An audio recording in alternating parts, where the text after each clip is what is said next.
Okay, so for changing the oil in your car, for this particular car, I'll need a 13mm socket, your appropriate oil filter, you'll need a drain pan, some rags, and a filter wrench, or to get the filter off is this thing.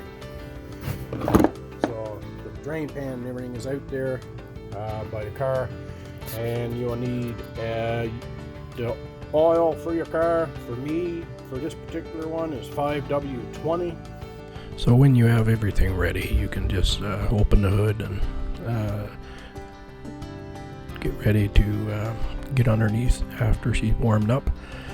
Here I'm removing the oil pan bolt.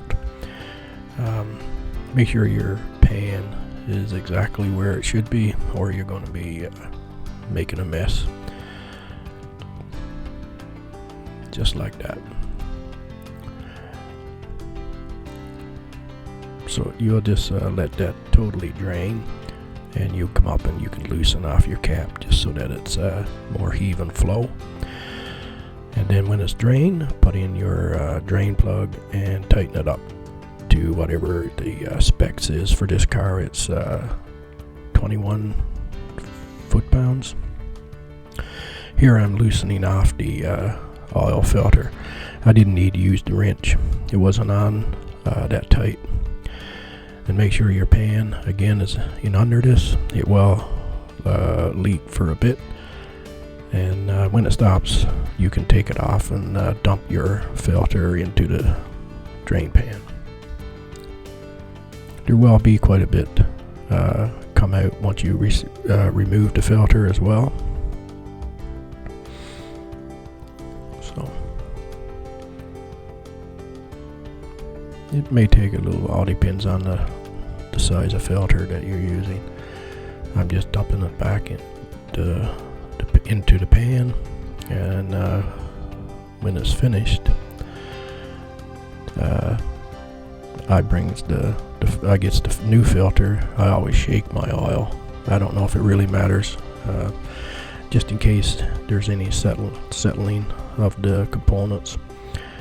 You don't have to do this, but I do. I always fill up the oil filter until it don't take any more oil.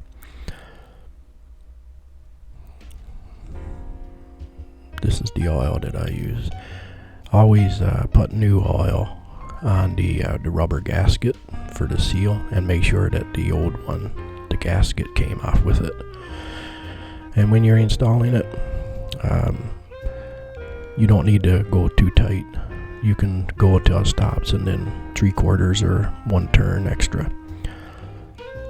It's easy when it's vertical, but when it's on the side, you can fill the filter halfway up, and then fill it up until it's at the right amount. I always check the cap, make sure there's no weight on the cap. Start her up, let her run for a little bit, and check, make sure there's no leaks. No leak there. I did think that there was a leak on the filter, but it was where I installed it, so I just wanted to make sure. But there was no leaks, and that's the oil drain plug. So it's all good. So I takes it off the ramps and lets her set for a little bit, and then I check the oil to make sure it's I had it a little bit to bring it up to the mark. Here I'm getting rid of the old oil into the jug. I reuse this for different things, and clean up and put away your tools. Here you'll see I put the foot-pounds for the oil plug torque. And that's it, folks.